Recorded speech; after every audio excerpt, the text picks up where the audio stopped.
آیت نمبر 66 سے ہمارے آج کے درس کی ابتدا ہے،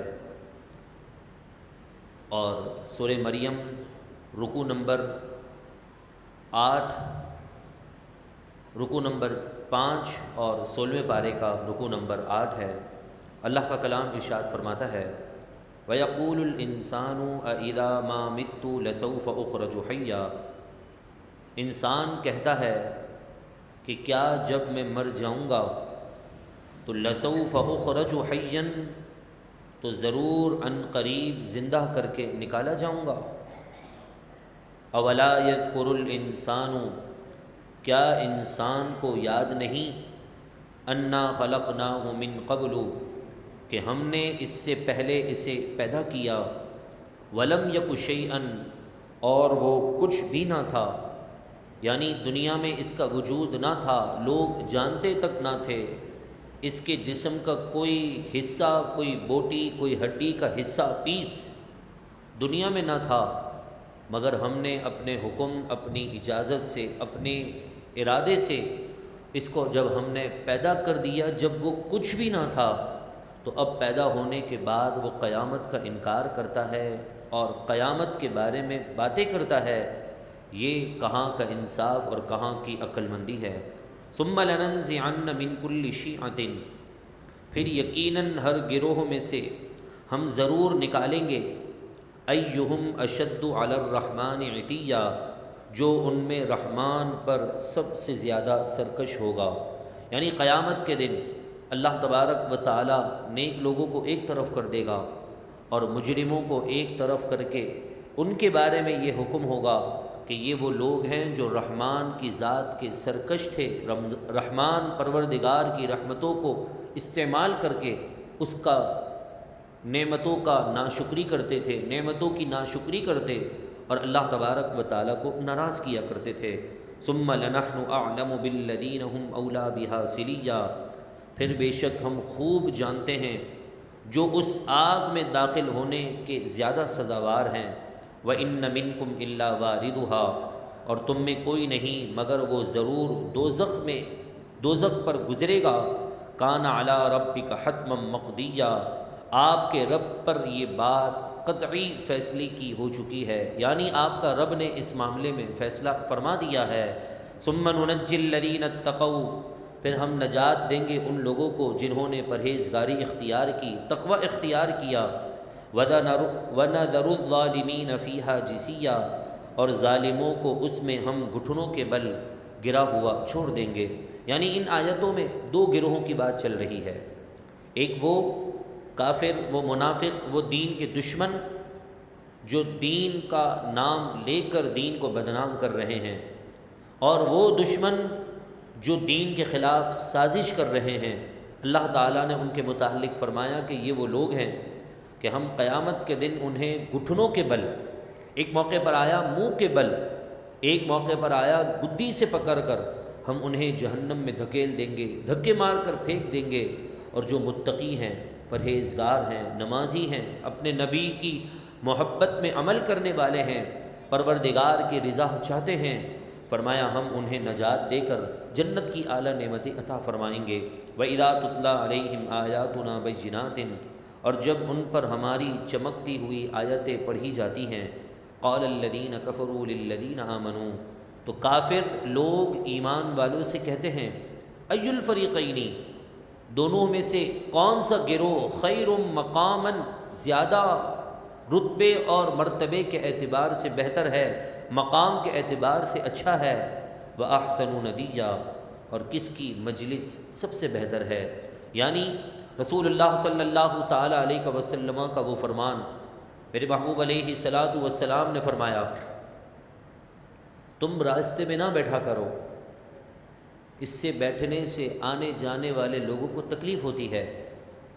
صحابہ کرام علیہم رضوان نے عرض کی، یا رسول اللہ، ہم رات کی کچھ دیر کی مجلس لگاتے ہیں، اس میں بیٹھ کر اللہ اور اس کے رسول کے ذکر کے بعد اپنے دن کی تھکاوٹ اور پریشانیاں ایک دوسرے سے شیئر کرتے ہیں، ڈسکس کرتے ہیں، اس کا کوئی حل نکالتے ہیں۔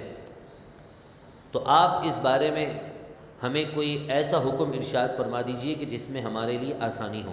جب میرے محبوب نے منع کر دیا، صحابہ نے عمل کرنا چھوڑ دیا، لیکن اس مجلس سے ان کی بہت ساری چیزیں جڑی ہوئی تھیں، آنے والے دن کے لیے معاملات ڈسکس ہوتے تھے، ان سے ایک دوسرے سے وہ اپنے معاملات شیئر کر دیا کرتے تھے۔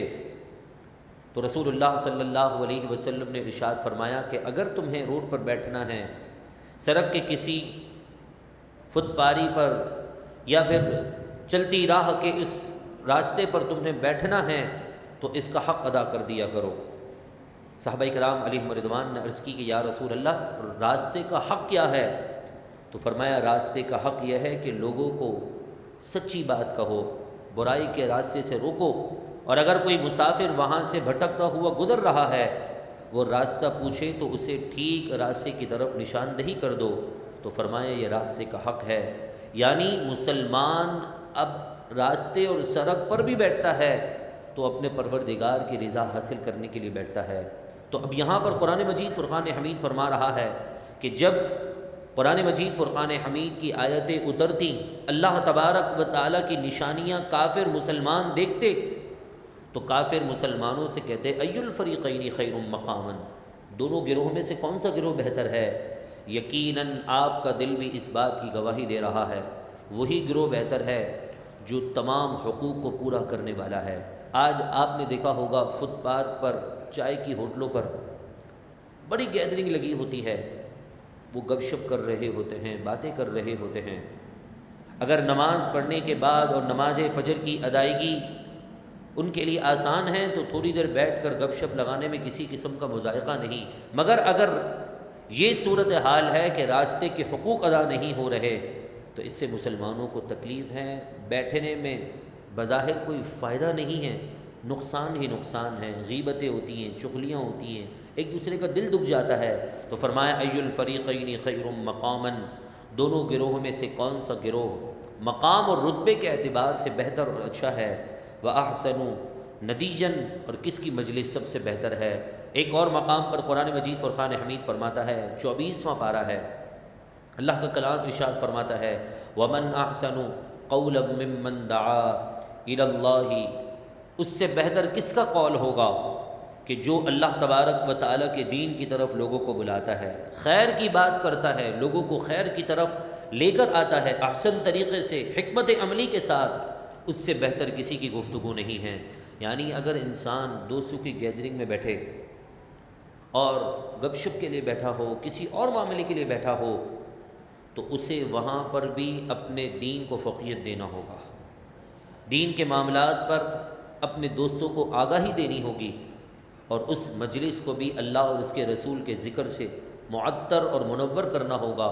مگر جس مجلس، گیدرنگ اور جس محفل میں، جس دوستوں کی بیٹھک کے اندر دین کا مذاق اڑایا جائے، دیندار لوگوں پر بات کی جائے، قرآن کے کسی حکم یا شریعت کے کسی مسئلے پر اپنی رائے اور اپنے خیالات دیے جائیں، تو اس کے متعلق 5ویں پارے کے اندر ارشاد ہے، اللہ کا کلام فرماتا ہے کہ جب کسی تم اس طرح کی مجلس میں چلے جاؤ جہاں تم دین کا مذاق اڑتا ہوا سنو، اللہ تبارک و تعالیٰ کی آیتوں اور نشانیوں کی تکذیب ہوتی ہوئی دیکھ رہے ہو، تو فلا تقعدوا معهم، ان کے ساتھ نہ بیٹھو، حتی یخوضوا فی حدیث غیری، یہاں تک کہ وہ اس غلیظ اور گندی عادت اور گندی بات کو چھوڑ کر، وہ اس غلیظ اور گندی باتوں کو چھوڑ کر کسی اور بات میں مشغول نہ ہو جائیں، اس وقت تک وہاں پر بیٹھنے کی شریعت کے اعتبار سے اجازت نہیں ہے۔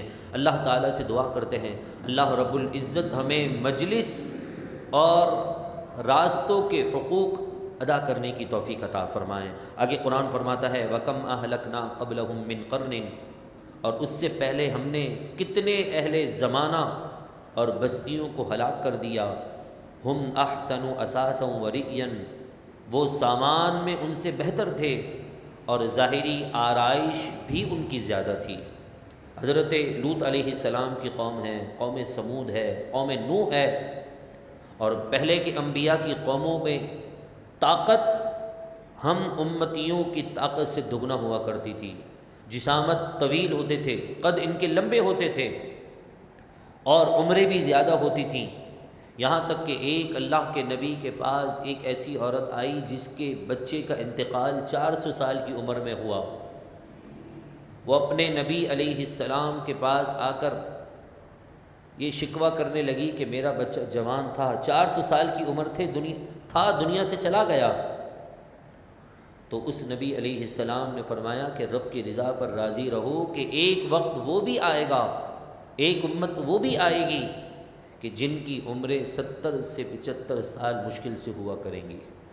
وہ 400 سال پر بھی اپنے بچے کے جانے پر غم کر رہی تھیں۔ تو یقیناً یہ وہ امت ہے کہ جس کی عمریں کم ہیں مگر اجر زیادہ ہے۔ خصائص الکبریٰ ایک عظیم حضور علیہ السلام کی عظمت اور شان کو بیان کرنے والی بہت پیاری کتاب ہے۔ میں آپ سے مشورہ دوں گا آپ کو کہ آپ اس کا مطالعہ کریں۔ اس کے اندر عظمت مصطفیٰ اور عظمت امت مسلمہ مصطفیٰ پر صلی اللہ علیہ وسلم بہت سی احادیث موجود ہیں، یہاں تک کہ حضرت موسیٰ علیٰ نبینا علیہ السلام پر رب نے وحی نازل فرمائی، اور پھر اس وحی کے اندر پیارے آقا صلی اللہ علیہ وسلم کی عظمت اور شان کو بیان کیا۔ تو حضرت موسیٰ علیہ السلام کہنے لگے من محمد من احمد، یا اللہ یہ محمد اور احمد کون ہیں جن کی تو نے اتنی تعریف بیان کی؟ فرمایا کہ اے موسیٰ یہ احمد وہ ہیں کہ اگر یہ نہ ہوتے تو دنیا میں کوئی نہ ہوتا، تم بھی نہ ہوتے، آدم بھی نہ ہوتے، نوح بھی نہ ہوتے۔ اگر یہ محمد ہیں تو آج جنت بھی ہے، دنیا کی ساری نعمتیں بھی ہیں۔ تو حضرت موسیٰ علیہ السلام حضور کی یہ تعریف سن کر بڑے خوش ہوئے۔ پھر اللہ رب العزت نے اس وحی کے اندر امت مسلمہ کی تعریف بیان کی اور کہا کہ میں نے اس اپنے پیارے برگزیدہ بندے کو وہ امت دی ہے جس کی عمریں کم ہیں، اجر کی ٹائم لیمیٹڈ کم، اور اجر یعنی عمل کا جو ٹائم لیمیٹڈ ہے وہ کم ہے، لیمیٹڈ ہے، اور اجر کا اللہ نے خزانہ بھر بھر کر عطا فرما دیا ہے۔ اب اندازہ لگائیے ایک رات ایسی ہے پورے سال کے اندر کہ جس رات میں عبادت 1000 مہینوں سے بہتر ہو چکی ہے، وہ شب قدر کی رات۔ وہ رات بھی آتی ہے اس امت پر کہ جس رات کی ایک عبادت حضرت عیسیٰ علیہ السلام پر وحی جو آئی اس کے بقول 70 سال کی عبادت سے بہتر ہے۔ وہ شب برات کی رات ہے، شب برات کی عظمتوں والی مبارک شب ہے، برات والی شب جسے ہم شب برات کہتے ہیں، 15 شعبان المعظم کی رات۔ اور اس امت پر وہ رات بھی اللہ نے عطا فرمائی ہے کہ جس رات میں توبہ کرنے والوں کی بخشش ایسے ہوتی ہے جو بنی کلب کی بکریوں کے بالوں کے برابر پہنچ جاتی ہے۔ اندازہ لگائیے کہ اس امت کو اللہ نے کیسی فضیلت عطا کی۔ اور پھر فرمایا حضرت موسیٰ علیہ السلام سے اس رب تعالیٰ نے اس وحی میں کہ اے موسیٰ ان کے پاس عمل کرنے کا وقت تو کم ہوگا مگر اجر زیادہ دوں گا، ان کی عمریں کم ہوں گی مگر خزانے بھر بھر کر دوں گا، بعد میں آئیں گے پہلے جنت میں جائیں گے، قبر میں ان کے لیے میں نے لیٹنے کے ایام بھی کم رکھے ہیں دیگر امتوں کے بنسبت۔ حضرت نوح علیہ السلام کی قوم کے لوگ جو مسلمان ہوئے وہ آج بھی قبروں میں لیٹے ہوئے ہیں، قیامت تک لیٹے رہیں گے۔ اس کے مقابلے میں ہمیں قبر کی زندگی کم مل رہی ہے اور اعمال کا خزانہ بھر بھر کر دیا جا رہا ہے۔ اور پھر فرمایا میں ان پر ایسی رحمتوں کا نزول کروں گا کہ مرنے سے کچھ ساعت پہلے وہ توبہ کر لیں گے تو ماضی کے سارے گناہ معاف فرما دوں گا۔ یہ صدقہ ہے حضور علیہ السلام کا۔ یہ ساری تفصیل فضیلت سننے کے بعد حضرت موسیٰ علیہ السلام کیا فرمانے لگے؟ حضرت موسیٰ علیہ السلام نے عرض کی مولا مجھے اس نبی کی امت میں شامل فرما دے جس نبی صلی اللہ علیہ وسلم کا امتی ہونے کا شرف انبیاء مانگے، اللہ نے آپ کو اور مجھے بن مانگے ان کا امتی بنا دیا ہے۔ آج دنیا کے اندر 400 سے زیادہ مذہب پائے جاتے ہیں، پتہ ہے آپ کو؟ 400 سے زیادہ مذہب ہیں، دین اسلام ایک مذہب ہے۔ ایسے 400 سے زیادہ مذہب ہیں اور 250 کے قریب قومیں، زبانیں، اور ان قوموں کی کتنی شاخیں ہیں وہ تو کاؤنٹنگ میں نہیں ہیں۔ اللہ کا کتنا کرم ہے، 400 مذاہب میں سے سب سے بہترین مذہب اسلام اللہ کے نزدیک، ان الدین عند اللہ الاسلام، سورہ آل عمران رکوع نمبر 2، کہ اللہ کے نزدیک سب سے بہترین دین اسلام ہے، وہ اللہ نے آپ کو اور مجھے بن مانگے عطا فرما دیا ہے۔ اس کا شکریہ ہم جتنا ادا کریں نا کم ہے۔ اس نعمت کا کبھی زندگی میں شکر ادا کیا ہی نہیں جا سکتا، کوشش جاری رکھی جا سکتی ہے مگر کما حق کہو اس کا شکر ادا نہیں کیا جا سکتا۔ مگر افسوس، جس نبی کے صدقے سے شب قدر ملی، شب برات ملی، شب معراج ملی، عید الفطر، عید الاضحیٰ، جمعے کا دن ملا، عظیم دن یوم عرفہ ملا، حج کا دن، کہ جس کے دن میں حاجی وہاں پہنچ جائے تو اللہ اسے گناہوں سے ایسا پاک صاف کر دے جیسے وہ آج ہی دنیا میں آیا ہو، ایسا گناہوں سے پاک صاف ہو جائے۔ اس نبی کے صدقے سے ملی ہے یہ ساری نعمتیں، مگر آج امت اس نبی کی محبت اور عشق پر بھی دلیلیں مانگ رہی ہے۔ آج آپ پر کوئی احسان کر دینا، پیسوں کی نعمت بظاہر جو دکھنے میں نعمت ہے، یہ دولت آپ کو کوئی دے دے، آپ کی ضرورت پڑنے پر، یا مجھے کوئی دے دے میری ضرورت پر، تو میں اور آپ اتنے محسن ہو جائیں گے اس کے کہ زندگی بھر اس کا احسان نہیں چکا پائیں گے ہم۔ مگر جس اللہ نے، جس رب نے، جس پروردگار نے اپنا حبیب ہمیں عطا کر دیا اور احسان کر دیا ہم پر، ہم اس احسان کا بدلہ کیا دے رہے ہیں؟ نبی کی سنتوں کو ضائع کر کے، نبی علیہ السلام کا دل دکھا کر، پیارے آقا علیہ الصلاۃ والسلام کے دل کو رنجیدہ کر کے ہم اس دین کے ساتھ اس طرح کا وفا کر رہے ہیں۔ آج آپ عموماً یہ سوالات بڑے سنتے ہوئے آپ کو گھومتے پھرتے نظر آئیں گے۔ صدیق اکبر نے نہیں منایا، عمر فاروق نے عید میلاد النبی نہیں منائی، عثمان غنی نے کبھی نہیں منایا، ایسا ہو گیا ویسا ہو گیا۔ میں آپ کو ایک اتھینٹک فقہی اور اصول فقہی کے اعتبار سے، اصول تفسیر کے اعتبار سے میں آپ کو ایک قانون دے رہا ہوں۔ اس قانون کے مطابق آپ سارے دینی مسائل جائز اور ناجائز کو تول لیں، آپ کو نتیجہ مل جائے گا۔ رسول اللہ صلی اللہ علیہ وسلم کی شریعت کے اندر حلال چیزوں پر کوئی دلیل نہیں ہے، حلال حلال ہے بس، اور دلیل ہے تو حرام چیزوں پر ہے۔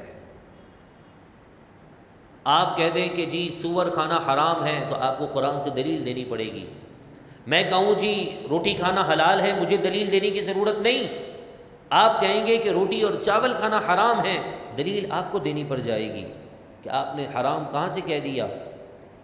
آپ کہیں جی مولانا صاحب یہ ٹوپی پہننا منع ہے، شریعت نے منع کیا، میں کہوں گا بھائی مجھے بتاؤ، قرآن کی کوئی آیت دکھا دو، حدیث دکھا دو، کسی نبی کا، کسی صحابی کا، کسی بزرگ کا قول دکھا دو کہ اس میں یہ عیب ہے، اس میں یہ نقصان ہے، منع ہے، حرام ہے۔ آپ نے ٹوپی پہنی، میں نے کہا جی سبحان اللہ، سنت پر عمل کیا ہے میرے محبوب کی، صحابہ کی، چاہے جیسی بھی ٹوپی ہو، بلیک ہو، گرین ہو، یلو ہو، جیسی بھی ہو، اونچی ہو، نیچی ہو، بالکل سر کو ڈھانپنے والی ہو، پاؤں حصہ آپ کا ڈھانپ رہا ہو وہ ٹوپی، ہر اعتبار سے ٹوپی جائز، منع کرنے والوں کو دلیل دینی پڑے گی۔ مگر افسوس، صد افسوس کہ ہم آج اس الٹی گنگا میں بہہ چکے ہیں کہ ہم حلال چیزوں پر دلیل دیے جا رہے ہیں، جائز چیزوں پر دلیل دیے جا رہے ہیں کہ نبی کا میلاد منانا جائز ہے، لوگ اس پر دلیل دے رہے ہیں۔ بھائی جو منع کرتے ہیں، ناجائز کہہ رہے ہیں، ان سے دلیل مانگو۔ اور اس کو نعوذ باللہ من ذالک شرک کہتے ہیں۔ یار کتنے افسوس کی بات ہے، میں تو سوچتا ہوں کہ ان کی عقلوں کو ہوا کیا ہے کہ جو میلاد مصطفیٰ کو شرک کہہ رہے ہیں۔ اور علت بھی ذرا سوچئے نا، ریزن بھی دیکھیے۔ میلاد اس عظیم چیز کا نام ہے کہ جس کے اندر کسی انسان کی ولادت ہوتی ہے۔ میلاد اس میں ظرف کا صیغہ ہے، اور اس میں ظرف ولادت کی جگہ یا وقت پر دلالت کرتا ہے۔ گویا نعوذ باللہ من ذالک، جو میلاد کو شرک کہتے ہیں، حرام کہتے ہیں، کفر کہتے ہیں، وہ کیا خدا کا بھی میلاد سب تصور کرتے ہیں؟ اگر برابری اتنی ہی ہے تو خدا کا کیا میلاد ہے؟ قرآن تو کہتا ہے لم یلد ولم یولد، وہ تو کبھی کسی کا بیٹا نہیں، کسی کا باپ نہیں، اس کی ولادت نہیں ہوئی، وہ وحدہ لا شریک ہے۔ جب اس کی ولادت نہیں ہوئی، اس کا میلاد نہیں، تو پھر میلاد مصطفیٰ، میلاد مصطفیٰ بتا ہی رہا ہے۔ یہ اس بات کی دلیل ہے کہ ہم محمد مصطفیٰ کو خالق نہیں مخلوق سمجھتے ہیں۔ خالق کی کبھی بھی ولادت نہیں ہوتی ہے، اس کا میلاد نہیں ہوتا ہے۔ وہ دنیا میں دوسری چیزوں کو، دنیا میں دوسرے انسانوں کو پیدا کرنے کی طاقت رکھتا ہے۔ وہ حی، خود زندہ ہے، قیوم، دوسروں کو زندہ کرنے والا ہے۔ لفظ میلاد تو شرک اور کفر کے دروازوں کو ختم کر رہا ہے، مگر افسوس شیطان کبھی بھی یہ نہیں چاہے گا کہ وہ آپ کو نہ حضور کے دامن کے قریب کر دے۔ اس کا کام ہی یہی ہے۔ قرآن سورہ اعراف میں فرماتا ہے قال فبما اغویتنی لاقعدن لهم صراطک المستقیم۔ جب اللہ نے اسے مردود قرار دیا تعظیم نبی نہ کرنے کی وجہ سے، تو اس نے کہا کہ تو نے مجھے بہکایا ہے۔ رب سے فرمانے لگا بما اغویتنی، تو نے مجھے گمراہ کر دیا، تو لأقعدنک، اب میں بیٹھ جاؤں گا۔ واحد متکلم کا صیغہ ہے، لام تاکید بانون تاکید ثقیلہ ہے، اس کے اندر تاکید موجود ہے۔ ضرور بالضرور میں بیٹھوں گا، وہاں سے ہلوں گا نہیں، تاکید ہے اس کے اندر۔ صراطک المستقیم، تیرے دین کے سیدھے راستے پر، وہاں پر آنے والے لوگوں کو میں غلط گائیڈ کروں گا، کبھی ادھر بھیج دوں گا، کبھی ادھر بھیج دوں گا۔ ثم لآتینہم من بین ایدیہم ومن خلفہم وعن ایمانہم وعن شمائلہم، پھر جیسے جیسے آ رہے ہوں گے میں کبھی دائیں جانب، کبھی بائیں، کبھی یہاں سے کبھی وہاں سے ان کو بہکاؤں گا۔ ولا تجد اکثرہم شاکرین، تو اے اللہ تو سن لے، تیرے بندوں میں سے اکثر تیری ناشکری کر رہے ہوں گے، میرے کہا پر چل رہے ہوں گے۔ قرآن میں واضح موجود ہے کہ اس نے رب تعالیٰ کے سامنے بے ادبی اور بے حرمتی کرتے ہوئے، رب کی شان میں گستاخی کرتے ہوئے کہا۔ یہ کبھی نہیں کہے گا مجھے تمہارا دین پر چلنا اچھا لگتا ہے لہذا دین سے دور ہو جاؤ۔ کبھی آپ کو یہ وسوسے نہیں دے گا مجھے حضور کی تعظیم پسند نہیں ہے، اب حضور کی تعظیم نہیں کیا کرو۔ وہ غریب بچیوں کی شادی کا سہارا دے دے گا۔ ارے غریب بچیوں کی شادی، مجھے بتائیے 500 روپے، 1000 روپے میں، 1500 روپے میں کہاں شادیاں ہو رہی ہیں؟ کون سی دنیا کے کونے میں شادی ہو رہی ہے؟ مجھے بتائیے 1500 روپے میں کدھر شادی ہو رہی ہے؟ آج تو 1.5 لاکھ بھی کم پڑ رہا ہے شادی کے موقع پر۔ 1500 میں تو آپ اپنے گھر کے لیے 5-10 لائٹیں لے کر لگا سکتے ہیں بھائی ایزیلی، حضور کا میلاد منا سکتے۔ 1500 میں بچیوں کی شادی نہیں ہوتی، اور نہ غریب لوگوں کی مدد ہو سکتی ہے 1500 روپے میں۔ آج کل تو 1100 روپے کا تو صرف 10 کلو آٹا ہے، کتنے دن چل جائے گا؟ اور پھر جو حضور کا میلاد مناتے ہیں نا، وہ غریبوں کی مدد بھی زیادہ کر رہے ہوتے ہیں، کیونکہ جو حضور کے نام پر خرچ کر رہے ہیں نا، وہ حضور کے نام پر جان دینے کے لیے بھی تیار ہے۔ اور جو کنجوس ہے نا، وہ دین کے نام پر تو کیا کسی چیز کے نام پر نکالنے کے لیے تیار نہیں ہے، اس کو بس یہی فکر ہے کہ یار کسی طرح میرا پیسہ بچ جائے۔ وہ زکوٰۃ میں بھی ڈنڈیاں مارتے ہیں، تو جو زکوٰۃ نکال رہا ہے حضور کا میلاد کر رہا ہے، اور تو حضور کا میلاد یہ بتا رہا ہے کہ اللہ نے حضور کی ولادت کے صدقے سے غریبوں کو بھی مالا مال کر دیا ہے۔ یہ ایک ایسا اسلامی ایونٹ ہے، ایک ایسا اسلامی تہوار ہے کہ جس کے اندر ہر طبقے سے تعلق رکھنے والے کو رزق مل جاتا ہے۔ آپ اطراف میں غور کر لیں، جس کے پاس دکان کے اندر چیزیں نہیں بکتی وہ بھی اپنا مال نکال کر رکھتا ہے، لوگ حضور کے نام پر لے جاتے ہیں اور میلاد مصطفیٰ کے جلوسوں میں اور لنگروں میں تقسیم کر دیتے ہیں۔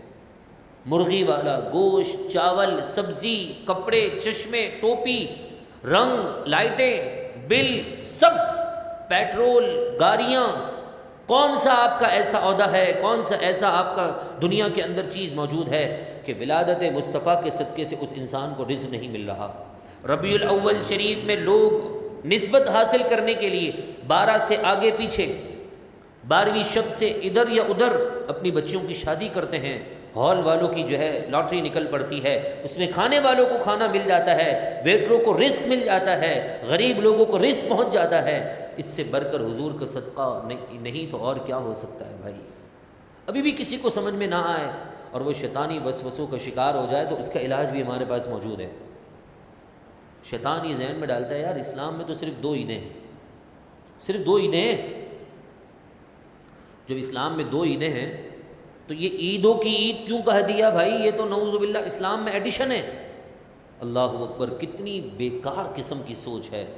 ایک طرف تو جمعے کے دن ممبر پر بیٹھ کر لوگوں نے واعظ و نصیحت کی باتیں بتانے کے لیے جمعے کی اہمیت لوگوں کو درمیان اجاگر کرنے کے لیے کہہ دیا، الجمعۃ یوم العید، نبی کا فرمان سنایا، جمعے کا دن عید کا دن ہے۔ وہاں تو تم کہہ رہے ہو 2 سے زیادہ عید نہیں، تو پھر نبی کا فرمان سنا کر جمعے کے دن کو عید کیوں بنا دیا؟ اور آپ کو پتہ ہے سال میں 52 دفعہ جمعہ آتا ہے، 52 ٹائمز۔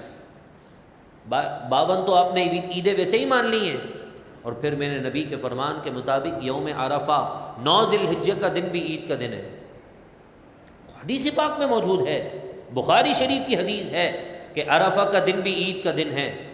عید بمعنی خوشی، کہ حاجیوں کو خوشی مل رہی ہوتی ہے کہ آج ہم گناہوں سے پاک و صاف ہو چکے ہیں۔ اس اعتبار سے عید ہے، نہ کہ ہم شرعی عید کہہ رہے ہیں کہ جس طرح اس میں روزہ منع ہے تو اس میں بھی منع ہوگا۔ نہ۔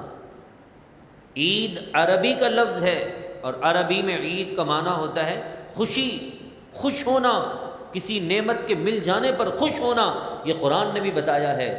سورہ مائدہ آخری آیتیں ہیں، 7واں پارہ ہے، جب حضرت عیسیٰ علیہ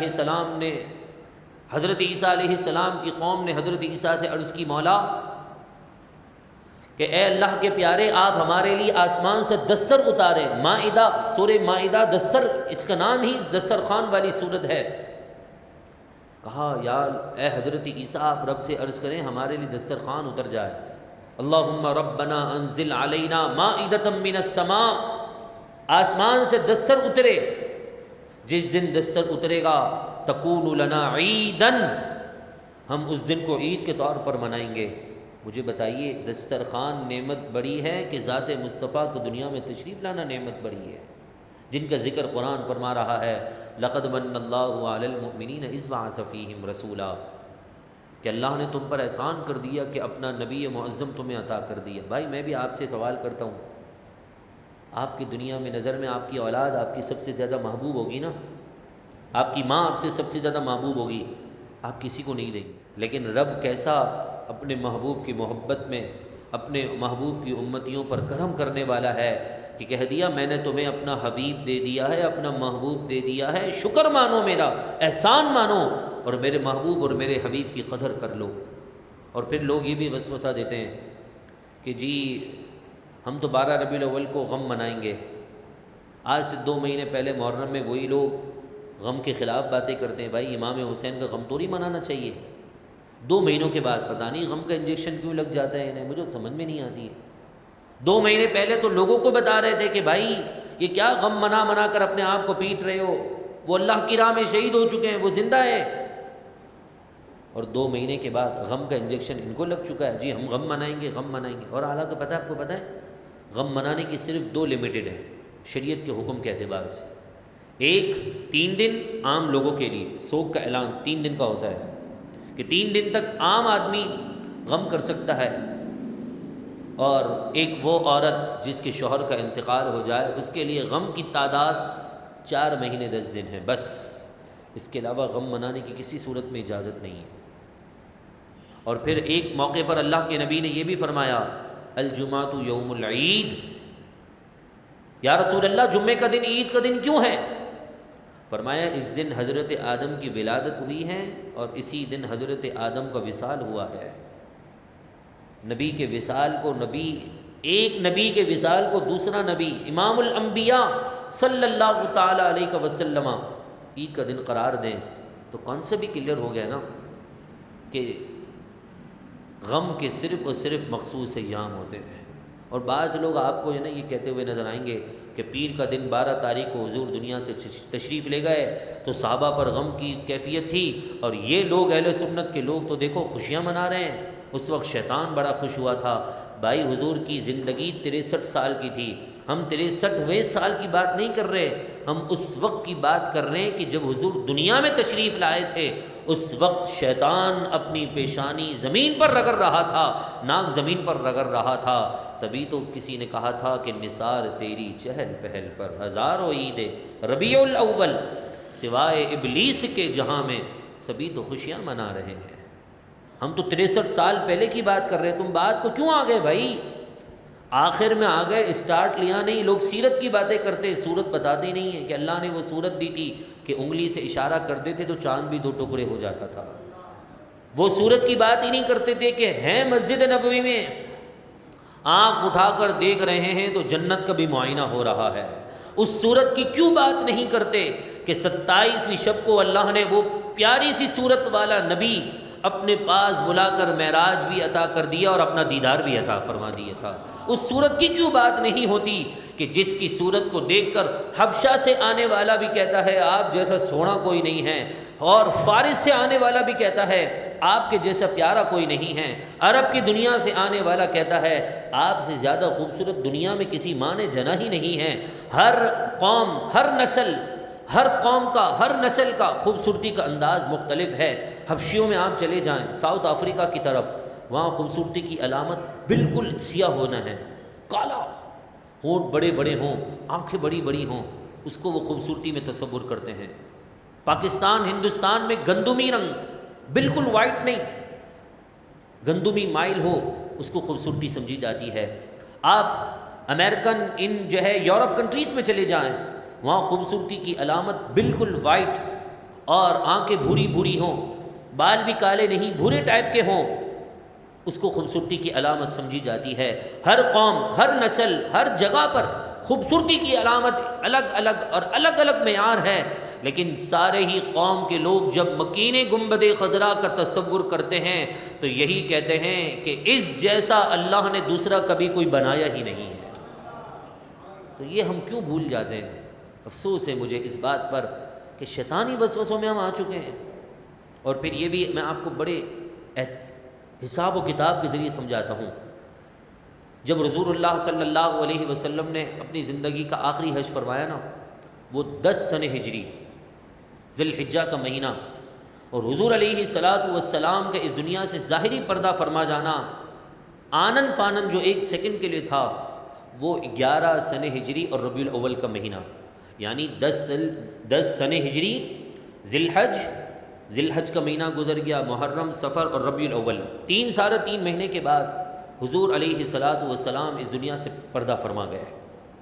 وہ عرفہ کا دن جمعے کا دن تھا، یہ سب کے یہاں متفقی بات ہے کہ حج اکبر تھا، اور اسی دن قرآن کی آخری آیت اتری تھی کہ الیوم اکملت لکم دینکم۔ پیارے حبیب، ہم نے، قرآن فرماتا ہے کہ رب نے فرمایا میں نے آج تم پر تمہارا دین مکمل کر دیا۔ یہودی موجود تھا، یہودی نے کہا اگر یہ آیت ہم پر اترتی نا ہم اس کو عید کا دن مناتے۔ میرے محبوب نے فرمایا تم مناتے نا، تم پر تو آیت ہی نہیں اتری، ہم پر آیت اتری ہے تو ہم اس دن کو ڈبل عید مناتے ہیں، ایک تو یوم عرفہ کی عید اور ایک جمعے کے دن کی عید، یعنی 9 ذی الحجہ جمعے کا دن تھا۔ اب وہاں سے آپ گننا شروع کر دیں، اور یہ بات بھی متفقہ ہے کہ حضور کا جس دن وصال ہوا وہ پیر کا دن تھا، وہ پیر کا دن تھا، اشراق چاش کے وقت کا وقت، یعنی ان لمحات کا وقت تھا۔ یہ بات کنفرم ہے، ساری حدیث کی کتابوں میں آپ کو پیر کا دن ملے گا۔ اب آپ آ جائیے اس 9 ذی الحجہ سے لے کر 12 ربیع الاول کی تاریخ تک تو پیر کا دن آتا ہی نہیں ہے، کسی صورت نہیں آتا۔ آپ ذی الحجہ کے مہینے کو 30 کاؤنٹ کریں، محرم کا مہینہ 30 دن لگائیں، صفر کا مہینہ بھی 30 دن، تو پھر جا کر یہ 8 ذی الحجہ تک پہنچ جاتا ہے۔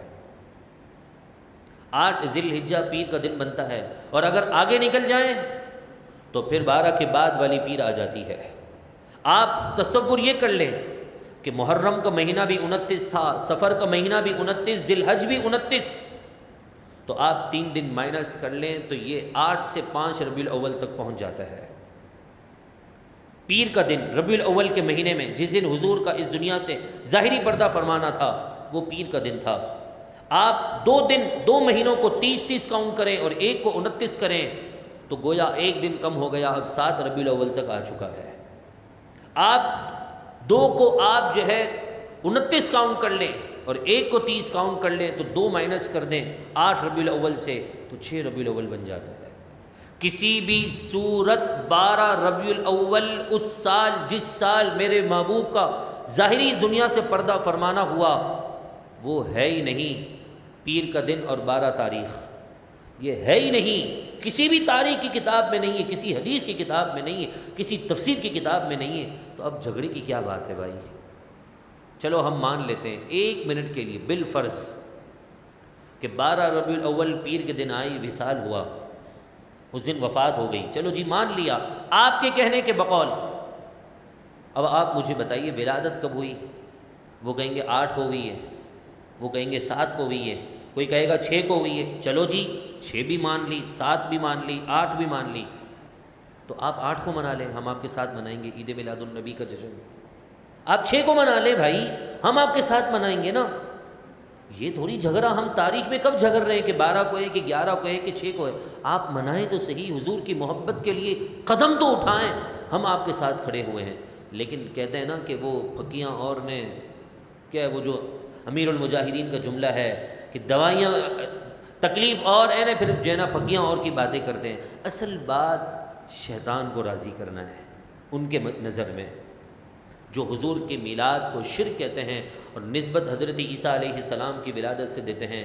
ہم حضرت عیسیٰ علیہ السلام کی ولادت کے قائل ہیں کہ وہ ان کے نبی کی بھی ولادت ہوئی۔ قرآن نے اسی آیتوں میں، پچھلی آیتوں میں فرمایا تھا والسلام علی یوم ولدت ویوم اموت ویوم ابعث حیا۔ حضرت عیسیٰ خود کہہ رہے ہیں میرے ولادت کے دن، میری پیدائش کے دن پر سلامتی ہو، میرے اس دنیا سے چلے جانے کے دن سلامتی ہو، قیامت کے دن اٹھوں گا اس دن پر سلامتی ہو۔ لیکن جو عیسائی کرتے ہیں، ہم اس طرح حضرت عیسیٰ کا میلاد نہیں تصور کرتے، ان سے ہمارا کیا لینا دینا بھائی؟ اور پھر کیا دلیل دیتے ہیں؟ دیکھیں نا، جس کی عقل ماری جاتی ہے نا، جو عقل ہوتی تو خدا سے لڑائی نہ لیتے، یہی نا اعلیٰ حضرت نے فرمایا تھا، ان کے پاس عقل ہی نہیں ہے، عجیب عجیب باتیں کرتے، کہتے ہیں حضرت عیسیٰ کی بھی ولادت ہوئی ہے، حضور کی بھی ولادت ہوئی، تو بھائی آپ کی بھی پیدائش ہوئی ہے، یہودی بھی کپڑے پہنتے ہیں، آپ بھی کپڑے پہنتے ہیں، کیا کریں بھائی؟ یہودی بھی کھانا کھاتے ہیں، آپ بھی کھانا کھاتے ہیں، عیسائی بھی کھانا کھاتے ہیں، آپ بھی کھانا کھاتے ہیں، لیکن یہ تو کوئی بات ہی نہیں ہوئی۔ بس بات اتنی ہے کہ انسان اپنے نبی کی محبت میں کوئی بھی عمل کرے نا، اللہ تعالیٰ اسے ضرور اجر عطا فرماتا ہے۔ شریعت کے دائرے میں رہ کر ایک آسان سی مثال اور اس عنوان کو ختم کر دیں۔ والدین کی تعظیم کا حکم دیا نا قرآن نے، باپ کے مرتبے اور مقام کا حکم دیا نا۔ اگر ایک بچہ اپنے والد کی محبت میں، والد کی طبیعت خراب ہونے یا نہ ہونے ایک الگ بات ہے، دودھ کا گلاس پیش کرتا ہے، اس میں وہ تمام لوازمات جو انرجی دیتے ہیں، بادام ہیں یعنی خشک میوے، وہ ڈال کر دیتا ہے، اسے اچھی طرح گرینڈ کر کے ملک شیک بنا دیتا ہے اور دیتا ہے، ابو جی آپ پی لیں۔ میں آپ سے پوچھتا ہوں اس کا یہ عمل شرعی ہے کہ غیر شرعی؟ آپ کہیں گے بھائی کوئی مسئلہ نہیں، امام صاحب کیا مسئلہ ہے اس میں؟ حضرت صاحب کیا اس میں مذائقہ کیا ہے؟ والد کو دے رہے بھائی۔ تو میں پوچھوں گا جی بتاؤ حضور نے کبھی دیا تھا اپنے والد کو؟ کبھی صدیق اکبر سے ملتا ہے دینا؟ کبھی فاروق اعظم سے ملا ہے؟ فاروق اعظم نے اپنے کبھی والد کو پلایا ہو؟ عثمان غنی نے کبھی پلایا ہے؟ صحابہ کی اولادوں میں سے صحابہ کو کسی نے پلایا ہے؟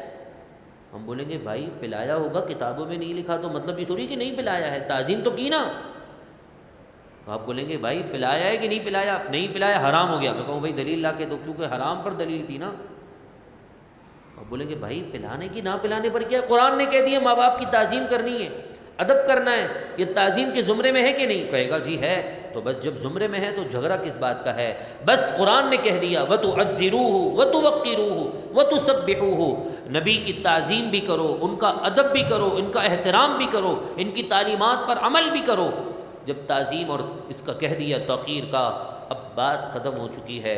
آپ حضور کی محبت میں غلامان مصطفیٰ کو شربت پلائیں دودھ والے، بادام ڈال کر، اس میں دیگر میوے ڈال کر، تب بھی تعظیم نبی کے لیے جائز بن جاتا ہے، یا ٹھنڈا پانی کا گلاس پیش کر دیں حضور کے نام پر حضور کی رضا حاصل کرنے کے لیے، تب بھی جائز ہو جاتا ہے۔ جس طرح باپ کو دودھ کا گلاس پلانا تعظیم والد کی وجہ سے جائز ہے، تو حضور کے غلاموں کو اچھے اچھے کھانا کھلانا حضور کی ولادت کی خوشی میں یہ تعظیم نبی کی وجہ سے جائز ہو چکا ہے۔ سمجھنے کی بات ہے، اللہ تعالی ہم سب کو سمجھ کی نعمت سے مالا مال فرمائیں۔ تو فرمایا ہوا احسن اساسا وریا، وہ سامان میں ان سے بہتر تھے اور ظاہری آرائش میں بھی۔ اللہ تعالی ہم سب کو قرآن مجید فرقان حمید سے خوب استفادہ اور برکتیں حاصل کرنے کی توفیق عطا فرمائیں۔ گفتگو کے دوران کوئی بات، کوئی جملہ جس سے توبہ لازم ہو، رب کائنات معاف فرمائیں، میرا اور آپ کا حامی و ناصر ہو۔ وما علینا الا البلاغ المبین۔